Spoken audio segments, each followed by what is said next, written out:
నమస్కారం. Focus TV prime time న్యూస్కి స్వాగతం. హెడ్లైన్ చూద్దాం.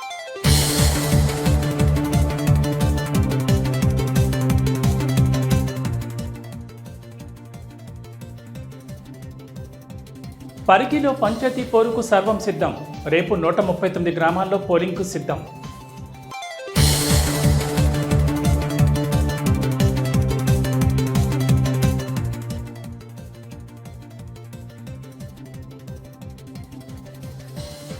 ఢిల్లీ పర్యటనలో సీఎం రేవంత్ రెడ్డి కేంద్ర మంత్రులతో వరుస భేటీ.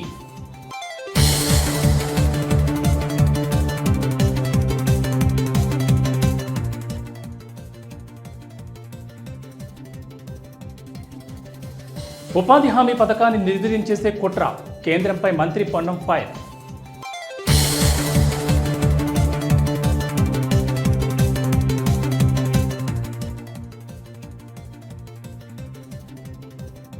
ఏపీకి షాక్ ఇచ్చిన తెలంగాణ సర్కార్, పోలవరం నల్లమల సాగర్ ప్రాజెక్టుపై సుప్రీంకోర్టులో పిటిషన్.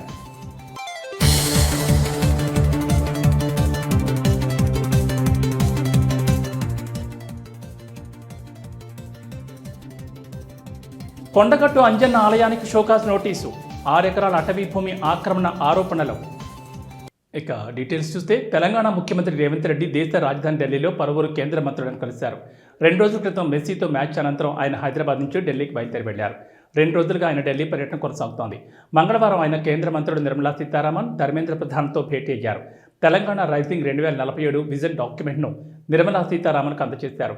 యంగ్ ఇండియా రెసిడెన్షియల్ స్కూళ్లకు పెట్టే ఖర్చును ఎఫ్ఆర్బిఎం పరిధి నుంచి తొలగించాలని రేవంత్ రెడ్డి కోరారు. అనంతరం కేంద్ర విద్యాశాఖ మంత్రి ధర్మేంద్ర ప్రధాన్తో సమావేశమయ్యారు.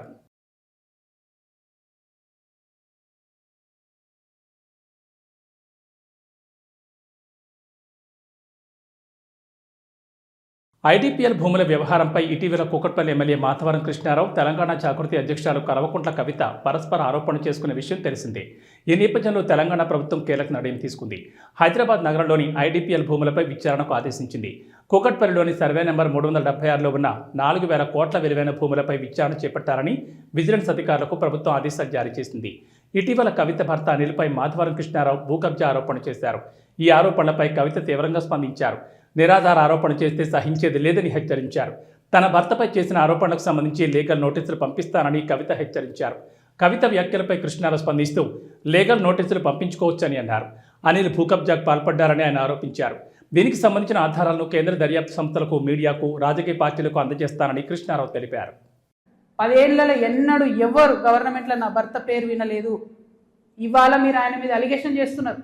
ఆయన ఫోన్ ట్యాప్ చేస్తారు, సిగ్గుండాలి, ఇంటర్లో ఫోన్ ట్యాప్ చేస్తారు, ఇటువంటి వెధవ ప్రచారాలు చేస్తారు. ఇంకా కళ్ళు చల్లబడతలేవో మీకు? పార్టీలకి వెళ్ళగొట్టారు కదరా బయటికి. ఇంకేంది? మీరేమో మేము ఆడ ఢిల్లీలో కొట్లాడుతుంటే ఇక్కడ ఏసీ ఆఫీస్లా ఉండి పందికొక్కుల్లాగా కేసీఆర్ గారు నీడనే ఏరి ప్రజల సొమ్ము తిన్నది కాకుండా ఉల్టా నా మీద వెకిలి ప్రయత్నాలు వేస్తే మాత్రం ఒక్కొక్కరిది కాళ్ళు ఇరగొడతా చెప్తున్నాను. నాకు ఇట్లాంటి భాష మాట్లాడడం ఇష్టం ఉండదు. ఇలా మాట్లాడక తప్పని పరిస్థితి అవుతుంది. తిరుగుతుంటావు, కేటీఆర్ తిరుగుతావా? ఏం మాట్లాడినావు నిన్న? 6 శాఖలు లేఖలతో మీ బండారం ఇప్పితే మొత్తం ఈ నుంచి మొత్తం తెలంగాణ నుంచి ఢిల్లీ దాకా ఇప్పితే తట్టుకోలేవు నువ్వు. ఇప్పటికైనా మానుకో, ప్రజాసేవ చేసే ప్రయత్నం చేయి. అంతేగాని ఇష్టం వచ్చినట్టు నువ్వు మాట్లాడితే ఒప్పుకుంటాడో ఉన్నాడు. నువ్వు ఏం చేసుకుంటుంటే 10 ఏళ్ల కింద తెలంగాణ రాకముందు నేను ఆ రోజు పాట పాడాను, నల్లగొండ గద్దరుద్దా అని. ఆ రోజు అనుకున్నాను నువ్వు నీ చరిత్ర అని. తూర్పాలయంలో తెలంగాణ మొత్తం ఏమైనా చూసుకుంటా. ఏ షాప్ రోజులు లేవు, ఏ బట్టల షాప్ లేవు, ఏ బంగారు షాప్ లేవు. ఇలా మేము కబ్జాదారమ్మా. నేను ఇందిరానగర్కి నాకు 4 రోజుల కింద ఫిక్స్ అయింది నాకు ప్రోగ్రాం. నాకు అక్కడ ప్రజలను కాపాడేది నేను. ఆధీనంలో ఉన్నటువంటి ఐడిపి ఆధీనం నుండి నిరుపేదలు బాధపడుతుంటే ఈ వస్తుంటే భయపడ్డారంట. నీ అసలు కుక్కలు మస్తు వచ్చిపోయినా నా దగ్గరికి. ఇక్కడ నా కుక్కపల్లి ప్రజలు నాకు దేవుళ్ళు, వాళ్ళ బుద్ధాలు పాదాభివందన చేస్తా. వాళ్ళందుంచే నన్ను ఈ రకంగా గెలిపించారు, నా నీతి నిజాయితీని. బ్లూ సీట్లు కనబడితే వసూలు చేసేదానికి నీకు అలవాటు ఉంది, ఎవరికి అలవాటు లేదు. నీ మీద నిజంగా ముఖ్యమంత్రి గారు కానీ సెంట్రల్ గవర్నమెంట్ కరెక్ట్ గా సీరియస్ గా తీసుకుంటే నీ సంగతి ఏంటో నీ మొగోలు సంగతి ఏంటో మొత్తం బయటకు వస్తాయి. ఇష్టం వచ్చినట్టు మాట్లాడితే భయపడ్డాడు వాళ్ళు లేడు. 6 గంటలు లేదు కూర్చుంటాను నేను చూడండి, 6 గంటలు లేదు కూర్చుంటాను ప్రజల కొరకు. నాకు ఒక చరిత్ర ఉంది. ఈమె వస్తుందంట, భయపడిపోయినామంట. ఈమె తిరిగి ఏం చేసినావు? రిజర్వేషన్ పోయినావు, రిలీజ్ చేసినావు, అక్కడ ఎమ్మెల్యే చేసినావు, ఎల్ఆర్ఐ చేసినావు. కథ దాని గురించి మనం మాట్లాడేది లేదు. ఇంకో ఎమ్మెల్యే తిరుగుతావు, ఎమ్మెల్యేలతో ఆలో సడల్ చేసుకుంటావు. నీ మంత్రి పదవి ఎవరు ఇచ్చినావు? మంత్రి పదవి ఎంతమందికి అమ్ముకున్నావు? మంత్రి పదవులు తెలియదా మాకు? మీ నాన్న అంటే ఒక గొప్ప పేరుంది. మహాత్మా గాంధీకి ఏ రకంగా పేరుందో కేసీఆర్ అంత మంచి పేరును సర్వనాశనం చేశావు. కేటీ రామారావు హైదరాబాద్ డెవలప్ చేస్తే కేటీ రామారావు చేసేటువంటి గొప్పతనాన్ని హైదరాబాద్ నాశనం చేస్తే కేటీఆర్ తిరుగుతున్నాను. హరీష్ రావు అయితే ఎప్పుడు ఎలగొట్టాలి? ఉమ్మడి కరీంనగర్ జిల్లా రాజకీయాలు మరోసారి వేడెక్కాయి. ఇద్దరు డాక్టర్ల మధ్య రాజకీయ యుద్ధం పీక్ స్టేజ్కు చేరుకుంది. జగిత్యాల ఎమ్మెల్యే సంజయ్ కుమార్ లక్ష్యంగా కోరుట్ల ఎమ్మెల్యే డాక్టర్ కల్వకుంట్ల సంజయ్ సంచలన సవాల్ విసిరారు. నీకు దమ్ముంటే రాజీనామా చేయి, నీ మీద నేను పోటీ చేసి గెలుస్తా అంటూ బహిరంగంగా ఛాలెంజ్ చేశారు. జగిత్యాల ఎమ్మెల్యే సంజయ్ కుమార్ వైఖరిపై కల్వకుంట్ల సంజయ్ తీవ్రస్థాయిలో మండిపడ్డారు. అసలు నువ్వు ఏ పార్టీలో ఉన్నావో ప్రజలకు ఎందుకు చెప్పడం లేదు అని నిలదీశారు. బీఆర్ఎస్ నుంచి గెలిచి కాంగ్రెస్ కూటికి చేరిన సంజయ్ కుమార్ నైతిక విలువలు పాటిస్తే రాజీనామా చేయాలని డిమాండ్ చేశారు. గత 2 ఏళ్లలో జగిత్యాల సమస్యల గురించి అసెంబ్లీలో ఒక్కరోజైనా ప్రస్తావించావా అని ప్రశ్నించారు. జగిత్యాల అభివృద్ధి గురించి మాట్లాడే హక్కు నీకు లేదని, దమ్ముంటే ఎన్నికలకు రావాలని కోరుట్ల ఎమ్మెల్యే చేసిన వ్యాఖ్యలు ఇప్పుడు జిల్లా రాజకీయాల్లో కలకలం రేపుతున్నాయి. ఎట్లా ఏ పార్టీ ఉన్నారో మీకే తెలియదు కదా. మీకు దమ్ముండి కొద్ది మాత్రం దమ్ముంటే రాజీనామా చేయండి. వాళ్ళు నేను నా కాన్స్టిట్యూన్సీ రాజీనామా చేసి నీ జగిత్యాల కాన్స్టిట్యూన్సీ నీ మీద పోటీ చేస్తాను. నీ మీద జగిత్యాల పోటీ చేస్తాను నేను. ఎందుకంటే నీ మీద జగిత్యాల ప్రజలు ఇప్పుడు నీ మీద నవ్వుకుంటున్నారు. ఏదో వాళ్ళ చిన్న చిన్న స్వలాభాల కోసం ఏదో చిన్న చిన్న పనులు చేస్తున్నారు నువ్వు చూస్తున్నారు, కానీ నేను చూసి ప్రజలు నవ్వుకుంటా ఉన్నారు. నీకు జగిత్యాల అంటే తెలియదు, జిల్లా హెడ్ క్వార్టర్ ఏందో తెలియదు నీకు, Jagtial constituency medical college Jagtial జిల్లా అని తెలియదు నీకు. నువ్వు జగిత్యాల ఒక జగిత్యాల గురించి మాట్లాడుతా ఉన్నావా? ఇప్పటి వరకు జగిత్యాల సమస్య ఒక్కడి అసెంబ్లీలో 2 సంవత్సరాలు ఏమైతే ఎవరైనా చూపెట్టండి. ఇప్పుడు వరకు ఒక్క అసెంబ్లీలో జగిత్యాల సమస్య ఇప్పుడు లేవనెత్తి చూపెట్టండి. అది చేయడు. ఏ ఎమ్మెల్యే నా ఊరికి ఎందుకు వచ్చిండు, ఆ ఎమ్మెల్యే నా ఊరికి ఎందుకు వచ్చిండు, ఇవ్వా నీ అభద్రతా భావం మాకు తెలుసు నాయన. మేము ఎప్పుడు రాము కూడా. మెడికల్ కాలేజ్ మా అందరి విద్యార్థులు, మా జిల్లాకు సంబంధించిన మెడికల్ కాలేజ్ అది మా హక్కు. మా బాబు కేసీఆర్ గారు అది ఆరంభించారు. వీళ్ళు కేసీఆర్ గారు చేసిన పని అని చెప్పి కంప్లీట్ చేయట్లేదు గవర్నమెంట్ అని. గవర్నమెంట్ ప్రొసీజర్కి వస్తే ఏది పడితే అది మాట్లాడతా, తల్లిదండ్రుల గురించి మాట్లాడతా. దయచేసి ఇంకొకసారి ఈ మాటలు మాట్లాడదని చెప్పేసి కోర్టు. జాతీయ ఉపాధి హామీ పథకాన్ని కేంద్ర ప్రభుత్వం నిర్వీర్యం కుట్ర చేస్తోందని మంత్రి పొన్నం ప్రభాకర్ ఫైర్ అయ్యారు. ఇవాళ ఆయన మీడియాతో మాట్లాడుతూ ఉపాధి హామీ పథకాన్ని Viksit Bharat guarantee for Rozgar and Ajivik మిషన్గా పేరు మార్చి గాంధీజీ పేరును తొలగించడం దుర్మార్గమని మండిపడ్డారు. కాంగ్రెస్ పార్టీ బ్రెయిన్ చైల్డ్ అయిన ఉపాధి హామీ పథకాన్ని చంపేందుకు కుట్ర చేస్తుందన్నారు. చట్టంలో సంస్కరణలు గొప్పవి, అయితే రాష్ట్రాలతో ఎందుకు చర్చించలేదని ప్రశ్నించారు. పార్లమెంట్లో హడావిడిగా బిల్లు ఎందుకు తెస్తున్నారని, తక్షణమే ఈ బిల్లును ఉపసంహరించుకోవాలని డిమాండ్ చేశారు. ఇప్పటికే ఉపాధి హామీకి నిధుల్లో కోతలు విధిస్తూ కుంటి సాకులు చెప్తున్నారని మంత్రి పొన్నమన్నారు.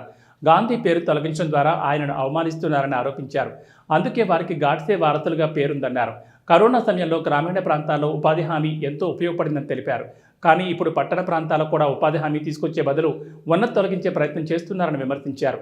కేంద్రం రాష్ట్రాలకు రావాల్సిన నిధులు విడుదల చేయకుండా సెస్ పేరుతో దోచుకుంటోందని ఆరోపించారు. కాంగ్రెస్ పార్టీ ఆనాడు అనేక మంది సామాజికవేత్తలతో చర్చించి ఉపాధి హామీ గ్రామీణ ప్రాంతాల్లో ప్రజలకు ఒక లైఫ్ లైన్ లాగా తీసుకొచ్చింది. భారతీయ జనతా పార్టీ ఎన్నికల ఎజెండాలో దాన్ని ఇంకా పట్టణాలకు కూడా విస్తరిస్తామని చెప్పి ఈరోజు దానికి సంబంధించి పేరు మార్చడం ద్వారా రాక్షస ఆనందం పొందే ప్రయత్నం చేస్తూ ఉంది. అదేవిధంగా పని దినాలకు సంబంధించి పెంచినట్టే పెంచుతూ రాష్ట్రాల మీద భారం వేసే ప్రయత్నం చేస్తూ ఉంది. అన్నీ కలుపుకొని మహాత్మా గాంధీ రోజ్గార్ యోజనకు పేరు మార్చి విబిజీ రామ్జీ అని పేరు పెట్టడం వల్ల ఏం జరుగుతుందో అర్థం కావడం లేదు. ఇది పూర్తిగా గాంధీ గారిని అవమానపరిచినట్టే. జాతి పితను ఇప్పటికే గాడ్సే వారసులుగా మీకు ఒక పేరుంది. ఇంత పెద్ద కార్యక్రమం గ్రామీణ ప్రాంతాల్లో జరిగే విధంగా ఉపాధి పేదలకు ఒక అవకాశంగా ఉన్న ఈ కార్యక్రమం రూపురేఖలు మార్చడం ద్వారా, పేర్లు మార్చడం ద్వారా రాక్షసానందం పొందుతా ఉన్నారు కావచ్చు. తిరిగి కాంగ్రెస్ పార్టీ అధికారంలోకి వస్తుంది. తిరిగి జాతిపిత మహాత్మా గాంధీ గారి పేరు పెట్టుకుంటాం. తిరిగి పేదలకు సంబంధించినటువంటి గ్రామీణ ప్రాంతాలకే కాదు, అవసరమైన చోట పట్టణ ప్రాంతాలకు కూడా విస్తరించే ప్రయత్నం చేస్తాం. ఇది దేశంలో ఒక వెన్నెముక లాంటి లైఫ్ లైన్ పేదలందరికీ. అటువంటి పథకం పట్ల దోబూచలాట ఆడద్దని కోరుతూ, ఇది రాజ్యాంగానికి సంబంధించినటువంటి, అంటే మహాత్మా గాంధీ గారి పేరు తొలగించడం అంటే ఇది దేశ ప్రజలను అవమానపరిచినట్టే అనేటువంటి మాట ఈ సందర్భంగా తెలియజేస్తూ, దీనిపైన మహాత్మా గాంధీ గారి అభిమానులు ఈ భారతీయ జనతా పార్టీ కుట్రను గమనించాలని సందర్భంగా తిరుమల తిరుపతి దేవస్థానం పాలక మండలి భక్తుల సౌకర్యం, సంస్థాగత బలోపేతం లక్ష్యంగా పలు కీలక నిర్ణయాలు తీసుకుంది. తిరుపతిలో 20 ఎకరాల విస్తీర్ణంలో భారీ ఇంటిగ్రేటెడ్ టౌన్షిప్ నిర్మించాలని, ముంబైలోని బాంద్రాలో శ్రీవారి ఆలయాన్ని ఏర్పాటు చేయాలని తీర్మానించింది. టీటీడీ చైర్మన్ బీఆర్ నాయుడు అధ్యక్షతన మంగళవారం తిరుమలలోని అన్నమయ్య భవన్లో జరిగిన ధర్మకర్తల మండలి సమావేశంలో ఈ మేరకు ఆమోదం తెలిపారు. సమావేశం అనంతరం చైర్మన్ బీఆర్ నాయుడు మీడియాకు వివరాలు వెల్లడించారు. భక్తుల కోసం తిరుపతిలో నిర్మించనున్న ఇంటిగ్రేటెడ్ టౌన్షిప్ ప్లానింగ్, ఆర్కిటెక్ట్ నియామకానికి బోర్డు ఆమోదం తెలిపిందన్నారు.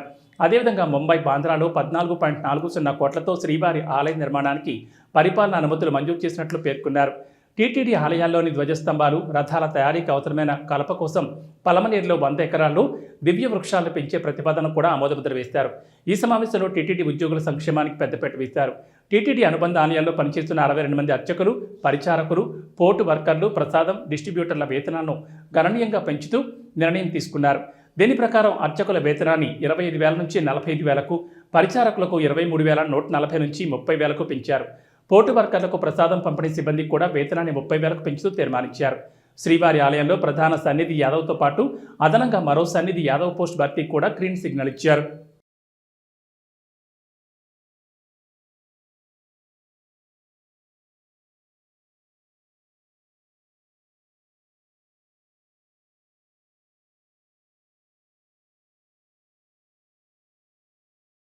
గోదావరిపై నిర్మిస్తున్న పోలవరం ప్రాజెక్టు నుంచి దాదాపు 200 టీఎంసీల నీటిని బొల్లాపల్లి రిజర్వాయర్ ద్వారా నల్లమల సాగర్ తరలించేందుకు ఏపీ ప్రభుత్వం పోలవరం నల్లమల సాగర్ ప్రాజెక్టు నిర్మాణానికి ప్రతిపాదనలు సిద్ధం చేస్తున్న విషయం తెలిసిందే.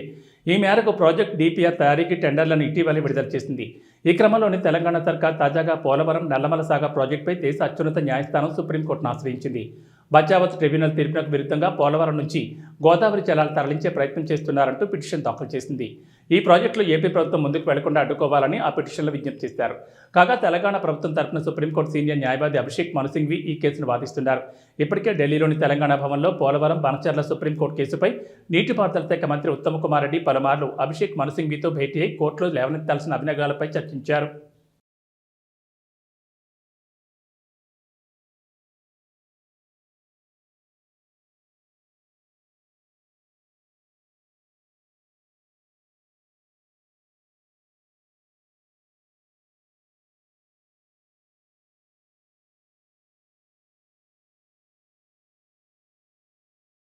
ఐబొమ్మ రవికి మరో బిగ్ షాక్ తగిలింది. ఇప్పటికే అనేక విచారణలను ఎదుర్కొన్న అతనికి మరో 4 కేసుల్లో 12 రోజుల విచారణకు కోర్టు అనుమతించింది.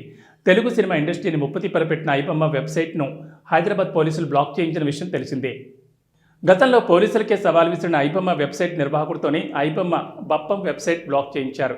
2 సంవత్సరాల క్రితం సోషల్ మీడియాలో పట్టుకొని చూద్దామంటూ పోలీసులకు సవాల్ విసిరాడు. అప్పటి నుంచి ఈ విషయాన్ని పోలీసులు సీరియస్గా తీసుకున్నారు. దీంతో అతనిపై పలు సెక్షన్ల కింద కేసు నమోదు కావడంతో అతన్ని విచారించేందుకు కోర్టు అనుమతి కోరారు. తాజాగా ఐబొమ్మ రవికి మరోసారి పోలీస్ కస్టడీలోకి తీసుకోనున్నారు. 4 కేసుల్లో 12 రోజుల పాటు కస్టడీకి నాంపల్లి కోర్టు అనుమతించింది. ఒక్కో కేసులో ఐబొమ్మ రవిని 3 రోజులు విచారించాలని నాంపల్లి కోర్టు పోలీసులకు సూచించింది. దీంతో గురువారం నుంచి ఐబొమ్మ రవిని 12 రోజుల పాటు సైబర్ క్రైమ్ పోలీసులు వివిధ అంశాలపై ప్రశ్నించనున్నారు. విదేశాల్లో ఉంటూ 100కు పైగా పైరసీ వెబ్సైట్లను నడిపిన రవి ఈ అక్రమ కార్యకలాపాల ద్వారా సుమారు 20 కోట్లు సంపాదించినట్లు, ఆ మొత్తంతో ఫ్లాట్లు కొనుగోలు చేసినట్లు దర్యాప్తులో వెల్లడైంది. పోలీసులు అతని ఖాతాల్లోని దాదాపు 3 కోట్లను ఇప్పటికే ఫ్రీజ్ చేశారు. విడాకుల అంశంపై చర్చించేందుకు ఫ్రాన్స్ నుంచి హైదరాబాద్ వచ్చిన రవిని నెల రోజుల నిఘా తర్వాత పోలీసులు పట్టుకున్నారు. ఈ కస్టడీ విచారణ ద్వారా పైరసీ నెట్వర్క్ వెనుక ఉన్న పూర్తి వివరాలు, ఆర్థిక లావాదేవీల గురించి తెలుసుకోవాలని సైబర్ క్రైమ్ పోలీసులు భావిస్తున్నారు.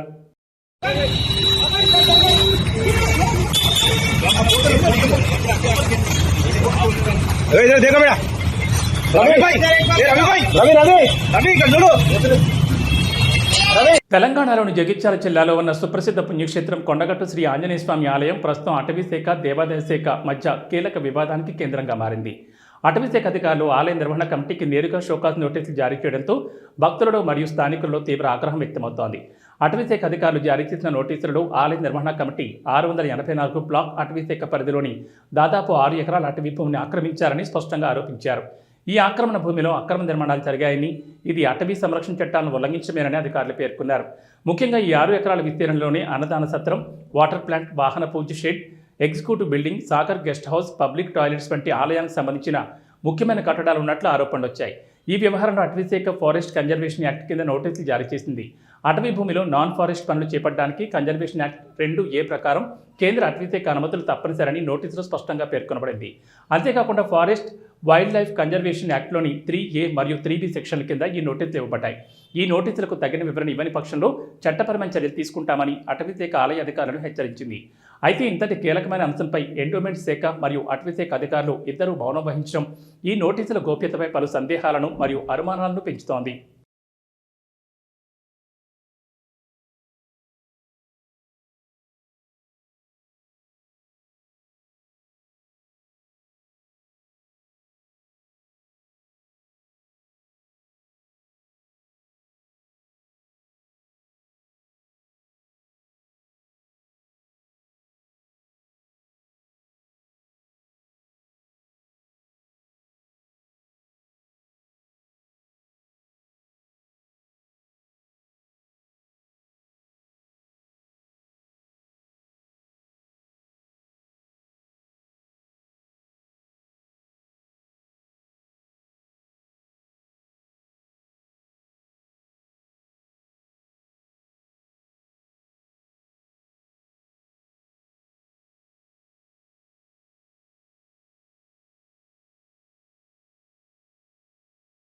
ఆపరేషన్ కగారు వరుస లొంగుబాట్లతో సతమతమవుతున్న మావోయిస్ట్ పార్టీకి మరో బిగ్ షాక్ తగిలింది. తాజాగా ఛత్తీస్గఢ్ స్టేట్ బీజాపూర్లో 34 మంది వివిధ కేడర్లకు చెందిన మావోయిస్టులు లొంగిపోయారు. మంగళవారం ఆ రాష్ట్ర పోలీస్, సిఆర్పీఎఫ్ ఎదుట జనజీవన స్రవంతిలో కలిశారు. లొంగిపోయిన వారిలో 7 మహిళలు, 27 మంది పురుషులు ఉన్నారు. వీరిపై 84 లక్షల రివార్డు ఉంది. లొంగిపోయిన వారిలో DKSZCతో పాటు Telangana state committee, AOB division మావోయిస్టులు కూడా ఉన్నారు.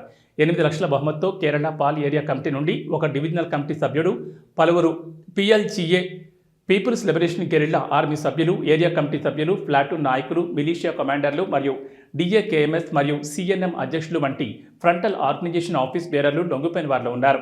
రాష్ట్ర పునరావాస విధానం కింద ఒక్కొక్కరికి 50,000 తక్షణ ప్రోత్సాహకం లభించిందని పోలీసు అధికారులు తెలిపారు.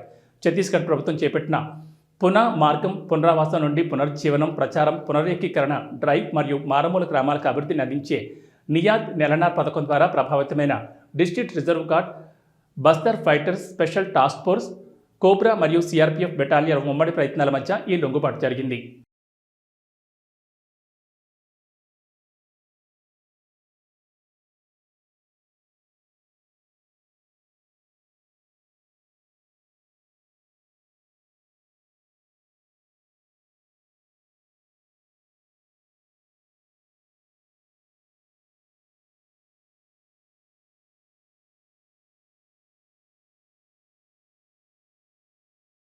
వికారాబాద్ జిల్లా పరిగి నియోజకవర్గంలో 3వ విడత పంచాయతీ ఎన్నికలకు రంగం సిద్ధమైంది. నియోజకవర్గంలోని పరిగి, పూడూరు, కులకచర్ల, చౌడాపూర్ మరియు దోమ మండలాల్లో పోలింగ్ నిర్వహించేందుకు అధికారులు అన్ని ఏర్పాట్లు పూర్తి చేశారు.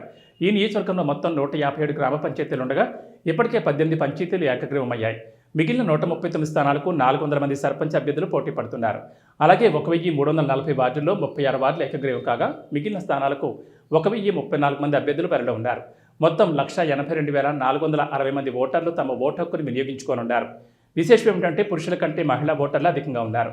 ఎన్నికల విధుల్లో 1,470 మంది పీఓలు, 1,726 మంది ఓపీఓలు పాల్గొంటున్నారు.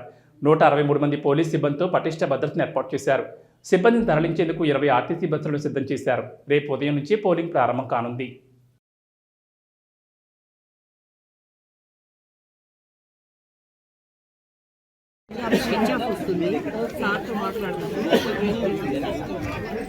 ఫోన్ పెట్టుకొని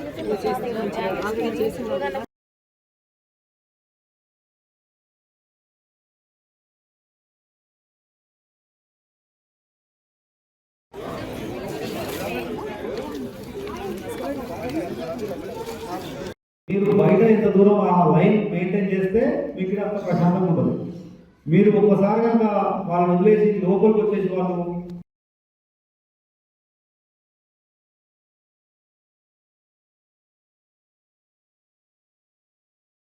ఇవి focus TV prime time news విశేషాలు. మరో బులెటిన్లో మళ్ళీ కలుసుకుందాం. నమస్కారం.